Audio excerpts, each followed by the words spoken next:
There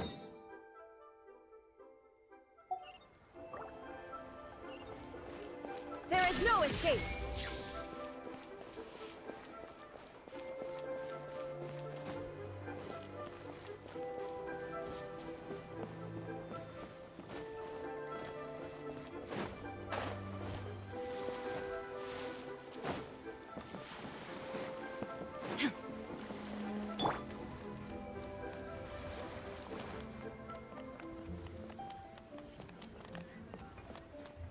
Finally, a seat with a view. Bang.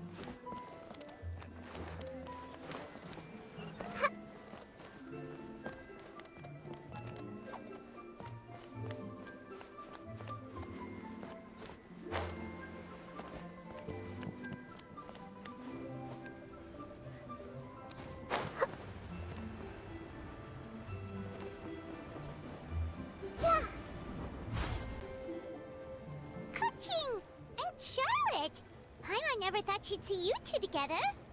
Nice to see you again, Traveler and Paimon.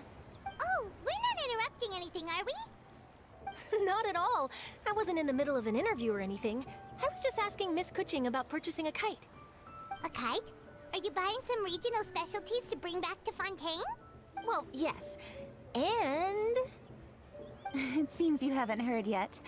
The theme of this year's Lantern Rite is kites.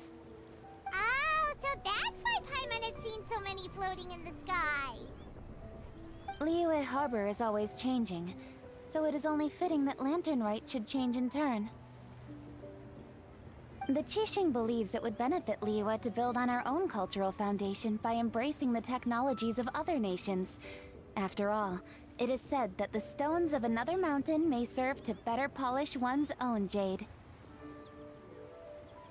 So, Ningguang organized a private meeting with Miss Charlotte to ask for her help in fostering cooperation with the right people. In the end, we decided to combine Liyue's traditional art of kite making with Fontaine's mechanical vertical lifting device. Mechanical lifting device? Sounds pretty impressive. But don't kites just use the wind to fly? Why would you need to add something mechanical? Well, you've actually just answered your own question, Paimon. How high and far a kite can fly depends as much on the weather conditions as on the skill of the person holding the string. But as soon as there's no wind, you can only flail about helplessly like a sweet flower medaka out of water. Exactly. Liyue is now a nation ruled by humans, after all. It's about time we had the power to make a kite fly, don't you think? Plus, the easier we can make it to enjoy, the more people will want to participate. Right? I also thought it was a novel idea. Plus, it shouldn't cost much to do. With Miss Charlotte's help, everything has gone smoothly. Our new mechanical kites are already available to purchase from a stall in the harbor. We also gave quite a bit of thought to the price. We didn't want it to be too much more expensive than a traditional kite. Cool! Turns out you two and Ningguang like playing with toys just as much as Paimon! Toys? They're not exactly toys. You see, Miss Kuching? That does seem to be everyone's first reaction. Although kites are one of our most time-honored cultural relics, outside of their use in certain ceremonies, I suppose they're considered playthings more than anything now. But to me, there's so much more than that. Think for a second about how remarkable it is that a flimsy paper kite attached to a string has the capacity to touch the sky. It is this slight piece of paper that also carries the weight of Liyue's cultural traditions. There's an old poem that goes, "O kite born of paper, flying true and sound, a lone traveler wanders, just waiting to be found." In the past, poets from Liyue used kites to symbolize a feeling of longing, or evoke the peacefulness of idyllic rural scenery. If the people of today can derive enjoyment from this activity, they will not only be more likely to better appreciate the tradition. That's the Kuching we know, always thinking 5 steps ahead of anyone else. Well said, Miss Kuching. I've learned quite a bit myself. As long as you're willing to listen, I'm happy to share. I also know quite a lot about the various folk traditions related to kites. For example, whenever a kite blew away, people would say it was the Adepti that summoned the wind to take it away as an offering. What about something more fun? More fun? Let me think.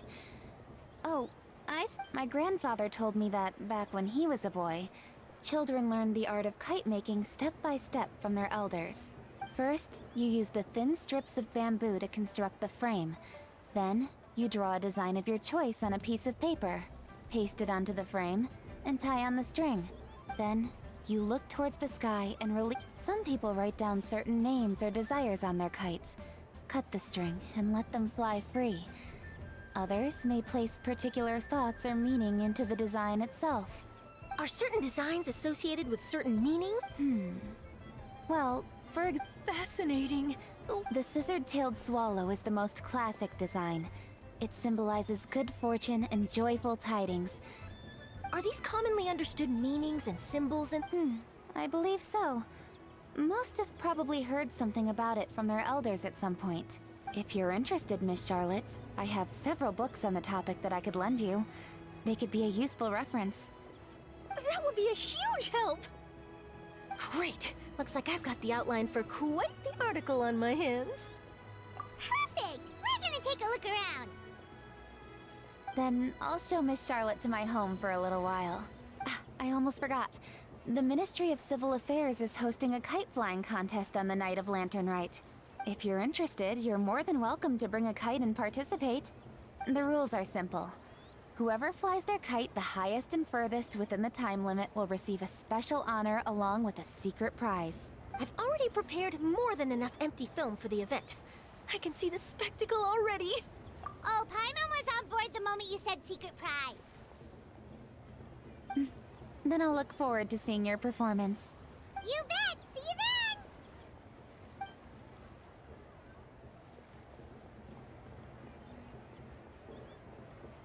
Wait, Traveler? Take a peek to your right. Do you see those two people lurking over there? Is it just Paimon? Or were they staring at us the whole time we were talking to Kuching and Charlotte just now? They seem fishy.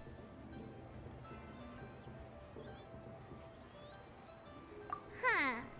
Well, yes, but... something's up. Paimon, do you think they could be treasure hoarders? They always seem to be stirring up trouble during Lantern Rite. Oh, Paimon's sick of waiting around for something bad to happen. We should strike first, you know. Foil their plans before they even begin. You go right, Paimon will go left.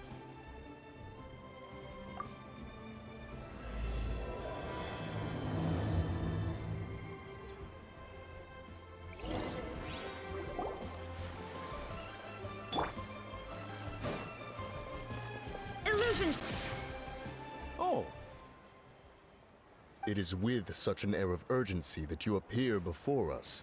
Your comportment suggests you believe us to have committed some heinous crime. Perhaps you could enlighten us as to your... Whoa, where did this fuddy-duddy come from? You should be the one doing the enlightening, buddy. Don't think we didn't notice you eavesdropping. One look and we could tell you were up to no good. Tell us everything, starting with your name. One bears no secrets before two such as yourselves. You stand in the presence of the mighty and illuminated Adeptus, Moon Carver. For the purpose of this foray into the mortal realm, however, you may address one as Hojong. You kidding? That deer's got his head stuck so far up in the clouds, there's no way he'd humble himself down here with the rest of us. You may want to hold your tongue, Paimon. Don't think that Paimon is gonna believe you just because you know her name. Let Paimon guess. You're supposed to be Mountain Shaper, right? Indeed. Mooncarver and myself have descended upon the mortal realm for a visit. The two of you may call me Jiahu. Huh. Looks like you did your research. But in our experience, the harder you try to lead us on, the more likely it is that we've got a big fish on our hands. we'll go straight to the Millilith and have you arrested for impersonating a Adepti. Preposterous. Utterly preposterous.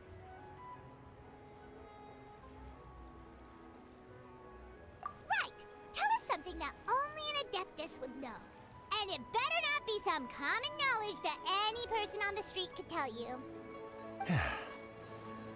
You may recall that in order to preserve the tranquility of one's mountain, one planted karst crawlers around Mount Hulao.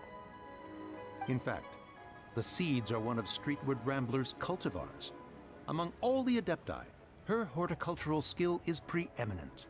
The plant neither wilts nor withers, and its practical use is undeniable. Thus, one had no choice but to foray into town to inquire from Streetward Rambler a gentler and more... On your way, you were accosted by a group of youths, and without revealing your true form... How did you come into possession of such... The young lass, Yao Yao, keeps no secrets from Cloud Retainer. Alas, one can only let bygones be bygones. That might have been more detail than we needed. Seems like... But, for beings as forgiving as yourselves, this is just water under the bridge, right? You indeed have an agile mind. Cloud Retainer was not mistaken in her high estimation of you.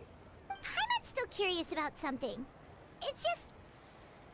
Paimon can understand why Mountain Shaper is here, but why did you decide to come to the city, Mooncarver? It is but an inevitable eventuality. Long have the mountains remained strangely idle since Cloud Retainer's move to Liyue Harbor. With Lantern Rite near at hand, one would expect Cloud Retainer to provide us with an account of the festivities in advance. Yet Cloud Retainer is hardly the forgetful sort. one must never rest idle in the face of that which demands action. And since our acquaintances dwell in Liyue Harbor, we had to travel here in human form to avail ourselves of their aid. But a moment ago, one heard you speak of a mechanical kite of sorts. Huh. So, you're not looking for Cloud Retainer? Perhaps there are aspects of Cloud Retainer's temperament that remain opaque to young Paimon. Given Cloud Retainer is of a proud and arrogant disposition.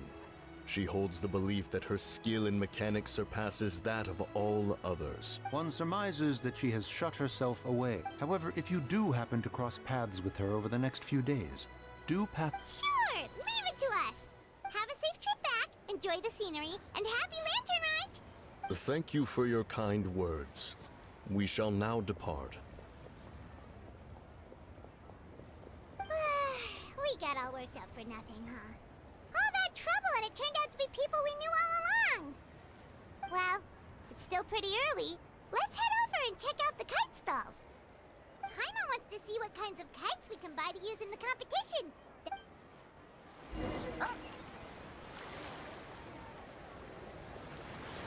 Keeping an antique kite flying after all these years is quite a feat.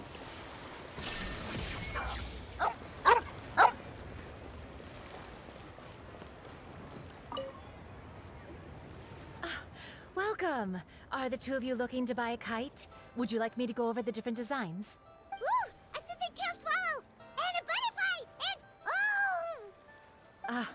This Jade Chamber design is our newest. It's been selling like crazy over the past 2 days. Does it also have a unique meaning? Of course. The Jade Chamber symbolizes wealth and abundance. Oh, now that's Paimon's kind of kite! I apologize for the interruption, but are all your wares in order, Miss Genuine? Yes, they're just over there. The paper, bamboo, and dyes. All the necessary kite-making materials. Wonderful! I'll pack them up and get a guard to deliver the goods to Yilong Wharf for you. Yilong Wharf?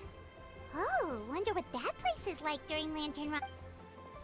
Well, if the two of you are interested in going to Yilong Wharf, then could I trouble you to find Gaming and deliver these goods together? Is Gaming the guard you just mentioned? Well, yes. The communications office handles shipments and transports around Liyue. The problem is, many of my colleagues have taken leave during Lantern Rite to spend time with their families. If you were willing to help out, then I could get a head start on my... You do seem really pressed for time. Oh, wonderful. You will, of course, be compensated for your efforts. Now, at this time of day, Gaming should be somewhere in the vicinity. Just follow the main road until you see the head of a Wushu dance costume. Be sure to come back if you'd like to buy a kite. I'll even give you a discount.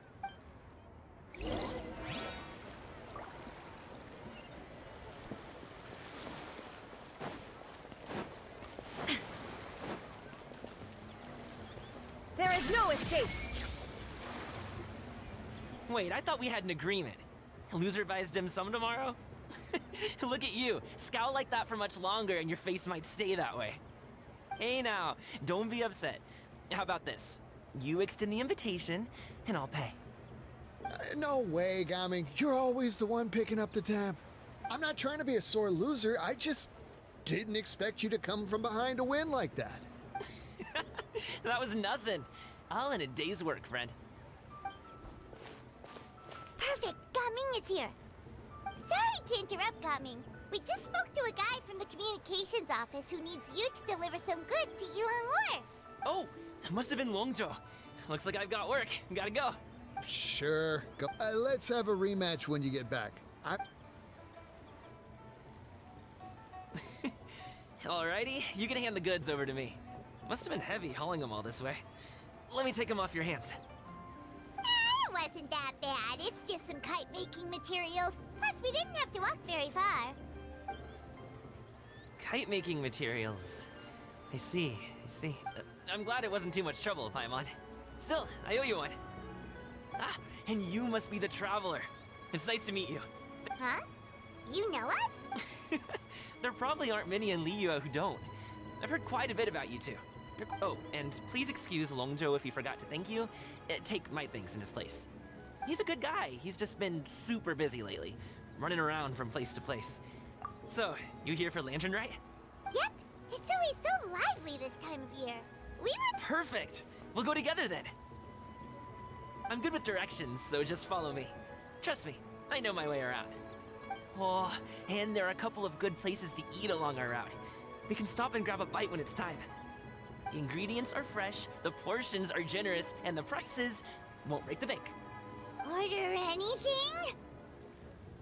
Hey, did you really have to call Paimon out like that in front of our new friend? Don't worry, I understand. I joke around like that with my friends too. It just shows how close you are. Do you need to pack anything up before we hit the road? I can wait. Nope, our things are always packed and ready. We're pretty much travel experts at... Oh, that's right. Then let's get going. If we run into any trouble, you can count on me to protect you.